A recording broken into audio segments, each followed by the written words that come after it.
Hi ನಮಸ್ತೆ, ಎಲ್ಲರೂ ಹೇಗಿದ್ದೀರಾ? ಎಲ್ಲರೂ ಆರಾಮಾಗಿ ಸೇಫ್ ಆಗಿದ್ದೀರಾ ಅಂತ ನಾನು ಅನ್ಕೊಂತಿದ್ದೀನಿ.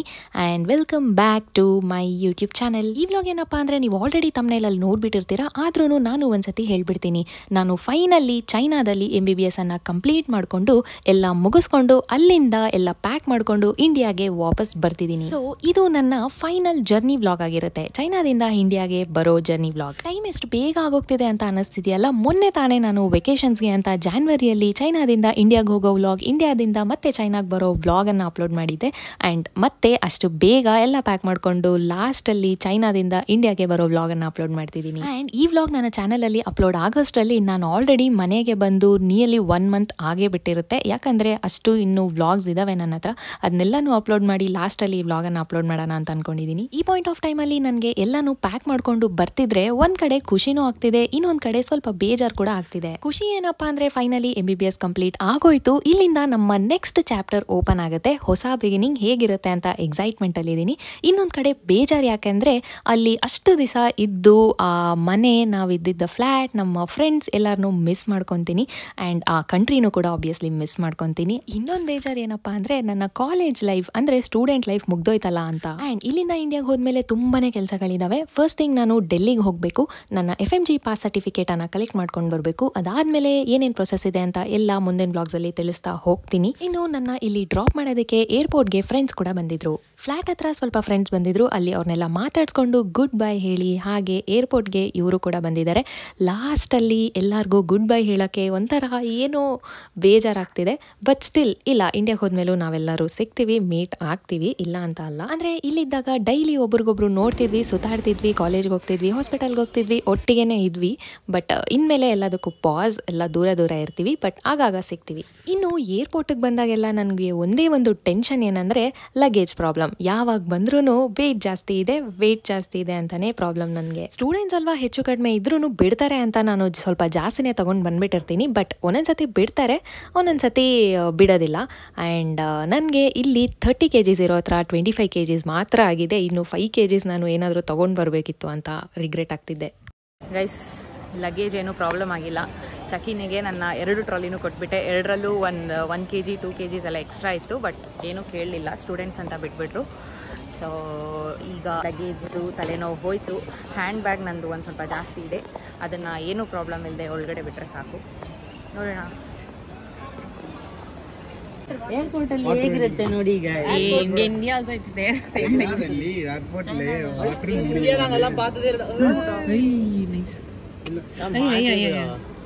ಎತ್ಕೊಳ್ರಿ, ಏನ್ ಬೇಕೋ ಅದು. ನಾವು ಅದು ಶೇಕ್ ಆಯ್ತು ಗೊತ್ತಮ್ಮ ಹೆಂಗೆ.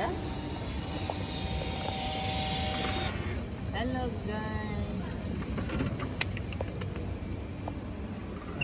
ನಾನು ಯಾವಾಗಲೂ ಏರ್ಪೋರ್ಟಿಗೆ ಬಂದಿದ್ದ ಕೂಡಲೇ ಫಸ್ಟ್ ಥಿಂಗ್ ಈಸ್ ಫಸ್ಟ್ ಅಂತ ನನ್ನ ಲಗೇಜಸ್ನ ಎತ್ಕೊಂಡೋಗಿ ಚೆಕಿನ್ಗೆ ಹಾಕ್ಬಿಡ್ತೀನಿ. ಯಾಕಂದರೆ ಏನಾದರೂ ಪ್ರಾಬ್ಲಮ್ ಇದ್ದರೆ ಹಾಗೆ ಏನೋ ಮ್ಯಾನೇಜ್ ಮಾಡಿ ಫ್ರೆಂಡ್ಸ್ ಬಂದಿರ್ತಾರೆ, ಅವ್ರ ಹತ್ರ ಕೊಟ್ಟು ಕಳಿಸ್ಬಿಡ್ಬೋದು, ಟೈಮ್ ಇರೋದಿಲ್ಲ. ಅದಕ್ಕೋಸ್ಕರ ನಾವು 3 hours ಮುಂಚೆ ಇರಬೇಕು ಅಂತ ಹೇಳ್ತಾರೆ, ಬಟ್ 2 hours ಮುಂಚೆ ಇದ್ರೂ ಓಕೆ. ಆ್ಯಂಡ್ ನಾವು ಆದಷ್ಟು ಬೇಗ ಚೆಕಿನ್ ಎಲ್ಲ ಮುಗಿಸ್ಕೊಂಡು ಗೇಟ್ ಹತ್ರ ಹೋಗಿ ಕೂತ್ಕೊಂಡ್ವಿ. ಆ್ಯಂಡ್ ನೀವೇನಾದರೂ ಚೈನಾದಲ್ಲಿ ಏರ್ಪೋರ್ಟ್ಸ್ನ ನೋಡಬೇಕಂದ್ರೆ, ನಾನು ಲಾಸ್ಟ್ ಟೈಮ್ ಚೈನಾದಿಂದ ಇಂಡಿಯಾಗೆ ಹೋಗುವಾಗ ಸೆಂಗ್ಝೋ ಏರ್ಪೋರ್ಟ್ ಟೂರನ್ನು ಕೂಡ ಮಾಡಿದ್ದೀನಿ. ಅದರಲ್ಲಿ ನೀವು ಏರ್ಪೋರ್ಟನ್ನು ನೋಡ್ಬೋದು, ಲಿಂಕನ್ನು ಡಿಸ್ಕ್ರಿಪ್ಷನಲ್ಲಿ ಹಾಕಿರ್ತೀನಿ, ಒಂದ್ಸತಿ ಚೆಕ್ ಮಾಡಿ. ಸೆಂಗ್ಝೋ ಏರ್ಪೋರ್ಟ್ ಕೂಡ ತುಂಬಾನೇ ದೊಡ್ಡದಾಗಿರುತ್ತೆ. ಆದರೆ ಏನೇ ಹೇಳಿ ನಮ್ಮ ಬೆಂಗಳೂರು ಏರ್ಪೋರ್ಟ್ ಮುಂದೆ ಯಾವ ಏರ್ಪೋರ್ಟು ಇಲ್ಲ ಅಂತ ಅನ್ಸ್ಬಿಟ್ಟಿದೆ ನನಗೀಗ. ನನ್ನ ಕರೆಂಟ್ ಫೇವ್ರೇಟ್ ಏರ್ಪೋರ್ಟ್ ಯಾವುದಂದ್ರೆ ಕೆಂಪೇಗೌಡ ಇಂಟರ್ನ್ಯಾಷನಲ್ ಏರ್ಪೋರ್ಟ್. ಆ್ಯಂಡ್ ಇದು ಕ್ಯಾಥೆ ಪೆಸಿಫಿಕ್ ಏರ್ಲೈನ್ಸ್ ಅಂತ. ನಾವು ಯಾವಾಗಲೂ ಚೈನಾದಿಂದ ಇಂಡಿಯಾಗೆ ಟ್ರಾವೆಲ್ ಮಾಡುವಾಗ ಇದೇ ಲೈನ್ಸನ್ನು ಯೂಸ್ ಮಾಡ್ತೀವಿ. ಈಗ ಝೆಂಗ್ಝೋಯಿಂದ ಹಾಂಗ್ಕಾಂಗ್ಗೆ ಫ್ಲೈಟ್ ಹತ್ತಿದ್ದೀನಿ. ಇದು 2.5 hour ಜರ್ನಿ. ಇಲ್ಲಿಂದ ಹಾಂಗ್ಕಾಂಗ್ ಹೋದ್ಮೇಲೆ ಅಲ್ಲಿ ಸಿಗ್ತೀನಿ. ಆ್ಯಂಡ್ ಇಲ್ಲಿ ವೆಜಿಟೇರಿಯನ್ ಮೀಲ್ ಆರ್ಡರ್ ಮಾಡಿದ್ವಿ, ಊಟ ಕೂಡ ಕೊಡ್ತಾರೆ. ಇನ್ನು ಫ್ಲೈಟ್ ಟೇಕ್ ಆಫ್ ಆಗಿಲ್ಲ, ಆದಮೇಲೆ ಕೊಡ್ತಾರೆ.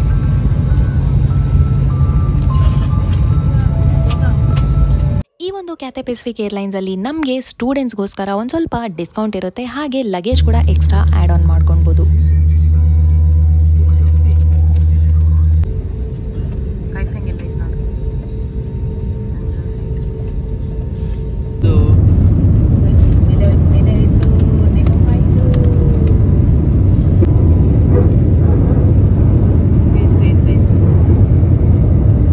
ಫಸ್ಟ್ ಫ್ಲೈಟ್ ಟೇಕ್ ಆಫ್ ಆಯಿತು. ಈಗ ಝೆಂಗ್ಝೂಯಿಂದ ಹಾಂಗ್ಕಾಂಗ್ಗೆ ಹೋಗ್ತಿರೋದು. ಇದು 2.5 hours ಜರ್ನಿ.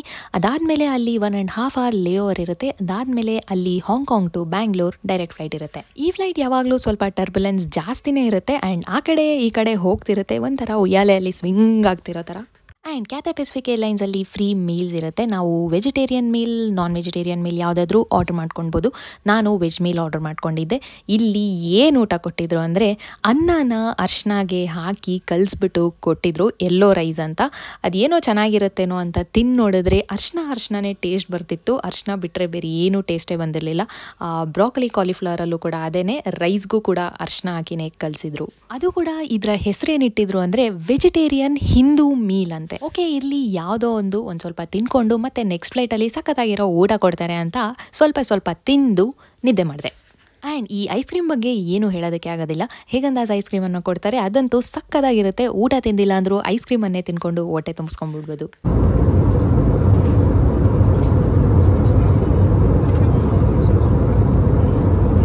ಆ್ಯಂಡ್ ಪರ್ಫೆಕ್ಟಾಗಿ ಸನ್ಸೆಟ್ ಆಗೋ ಟೈಮಲ್ಲೇ ನಾವು ಹಾಂಗ್ಕಾಂಗ್ಗೆ ಲ್ಯಾಂಡ್ ಆಗ್ತಿದ್ವಿ.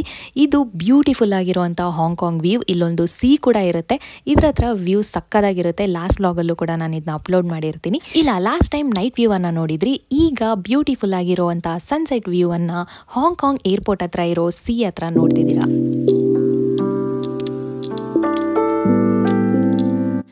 ಹಾಂಗ್ಕಾಂಗಲ್ಲಿ 1.5 hour ಲೇ ಓವರ್ ಇರುತ್ತೆ. ಆರಾಮಾಗಿ ಸ್ವಲ್ಪ ಹೊತ್ತು ಕುತ್ಕೊಳ್ಳೋಣ ಅಂತ ಅಂದ್ಕೊಂಡ್ರೆ ಅಲ್ಲಿ ಫ್ಲೈಟ್ ಇಳಿದು ಇನ್ನೊಂದು ಫ್ಲೈಟ್ ಕಡೆ ಟ್ರಾನ್ಸ್ಫರ್ ಆಗೋ ಅಷ್ಟರಲ್ಲೇ 1.5 hour ಆಗೋಗ್ಬಿಟ್ಟಿರುತ್ತೆ. ಇನ್ನು ನಾವು ನೆಕ್ಸ್ಟ್ ಫ್ಲೈಟ್ ಹತ್ತೋ ಅಷ್ಟರಲ್ಲಿ ಫ್ರೆಂಡ್ಸ್ ವಿಡಿಯೋ ಕಾಲ್ ಮಾಡಿದ್ರು. ಅವ್ರ ಹತ್ರ ಸ್ವಲ್ಪ ಹೊತ್ತು ಮಾತಾಡ್ಕೊಂಡಿದ್ದೆ.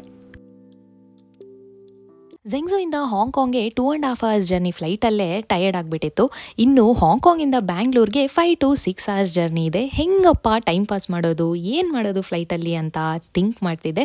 ಇಲ್ಲಿ ಚೈನಾಗಾದರೂ ಪರವಾಗಿಲ್ಲ, ಇನ್ನು ಬೇರೆ ಕಂಟ್ರೀಸ್ಗೆಲ್ಲ, ಕೆಲವರು ಯುರೋಪ್ ಕಂಟ್ರೀಸ್ಗೆಲ್ಲ 10 to 15 hours ಜರ್ನಿ ಮಾಡ್ತಾರೆ. ಪಾಪ ಹೆಂಗೆ ಮಾಡ್ತಾರೋ ಈಗಲೂ ನನಗೆ ಗೊತ್ತಾಗ್ತಿಲ್ಲ. ಇದನ್ನು ಫ್ಲೈಟ್ ಜರ್ನಿ ಮಾಡೋರು ರಿಲೇಟ್ ಮಾಡ್ಕೊಳ್ಬೋದು.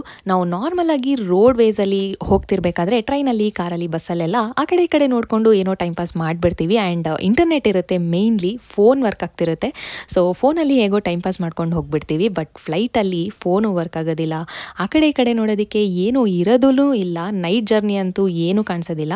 ಸೊ ಹೆಂಗೆ ಟೈಮ್ ಪಾಸ್ ಮಾಡ್ತಾರೆ ಗೊತ್ತಾಗ್ತಿಲ್ಲ. ಈ ಫ್ಲೈಟಲ್ಲಿ ಇವ್ರದೇ ವೈಫೈ ಇತ್ತು, ಬಟ್ ಅದರಲ್ಲಿ ಏನೂ ವರ್ಕ್ ಆಗ್ತಿರ್ಲಿಲ್ಲ. ಆ್ಯಂಡ್ ಊಟ ಕೊಟ್ಟರು ಊಟ ಮಾಡಿಕೊಂಡು ಫ್ಲೈಟಲ್ಲೇ ಇರುವಂಥ ಮೂವೀಸ್ನ ನೋಡಿಕೊಂಡು ಫೈನಲಿ ಆಫ್ಟರ್ 6 hours ಬೆಂಗಳೂರಿಗೆ ಲ್ಯಾಂಡ್ ಆದೆ. ಬೆಂಗಳೂರಿನ ಗಾಳಿ ತಗೊತಿದ್ರೇ ಒಂಥರ ರಿಲೀಫ್ ಅನ್ನಿಸ್ತಿದೆ. ಅಲ್ಲಿಗೂ ಇಲ್ಲಿಗೂ ತುಂಬಾ ಡಿಫ್ರೆನ್ಸ್ ಇದೆ ವೆದರಲ್ಲಿ. ಆ್ಯಂಡ್ ಈಗ ಲ್ಯಾಂಡ್ ಆದೆ. ಮನೆಯವರು ನನ್ನ ಪಿಕ್ ಮಾಡ್ಕೊಳ್ಳೋಕ್ಕೆ ಬರ್ತಾರೆ. ಅಲ್ಲಿವರೆಗೂ ಅಲ್ಲೇ ಕೂತ್ಕೊಂಡು ವೆಯ್ಟ್ ಮಾಡ್ತಿದ್ದೆ. ಆ್ಯಂಡ್ ಇಲ್ಲಿ ನಿಮಗೆ ಕಾಣಿಸ್ತಿರೋದೆಲ್ಲನೂ ನನ್ನ ಲಗೇಜಸ್ಸೇನೆ. ನಾನು ಚೈನಾದಿಂದ ಇಂಡಿಯಾಗೆ ಪ್ಯಾಕ್ ಮಾಡಿಕೊಂಡು ತಗೊಂಡು ಬಂದಿರುವಂಥ ಲಗೇಜ್. ಅಷ್ಟೇ ಅಲ್ಲದೆ ಇನ್ನೂ ಸ್ವಲ್ಪ ಲಗೇಜನ್ನು ನಾನು ಪೋಸ್ಟಲ್ಲಿ ಇಂಡಿಯಾಗೆ ಕಳಿಸಿದ್ದೀನಿ. ಅದು 3 months ಆಗುತ್ತಂತೆ ಶಿಪ್ಪಲ್ಲಿ ಇಲ್ಲಿ ಬರೋ ಅಷ್ಟರಲ್ಲಿ. ನೋಡಬೇಕು, ಬಂದಾಗ ವ್ಲಾಗಲ್ಲಿ ಅಪ್ಲೋಡ್ ಮಾಡ್ತೀನಿ. ನಾನು ಬೆಂಗಳೂರಲ್ಲಿ ಲ್ಯಾಂಡ್ ಆಗೋಷ್ಟರಲ್ಲಿ ಅರ್ಲಿ ಮಾರ್ನಿಂಗ್ 4 o'clock ಆಗಿತ್ತು. ಸೊ ಒಂದು ಕಾಫಿ ಕುಡಿಯೋಣ ಅಂತ ಅಲ್ಲೇ ಏರ್ಪೋರ್ಟಲ್ಲಿ ಇದ್ದಂಥ ಈ ಕೋತಾಸ್ ಕಾಫಿ ಶಾಪ್ಗೆ ಹೋದೆ. ಒಂದು ಕಾಫಿ ತಗೊಂಡು ಆರಾಮಾಗಿ ಕಾಫಿನ ಸಿಪ್ ಮಾಡಿಕೊಂಡು ಕೂತ್ಕೊಂಡಿದ್ದೆ. ಇಲ್ಲಿ ಕಾಫಿ ಕುಡಿತಿರ್ಬೇಕಾದ್ರೆ ಎಷ್ಟು ಬೇಗ ಎಲ್ಲ ಆಗೋಯ್ತಲ್ಲಪ್ಪ ಅಂತ ಥಿಂಕ್ ಮಾಡ್ತಿದ್ದೆ.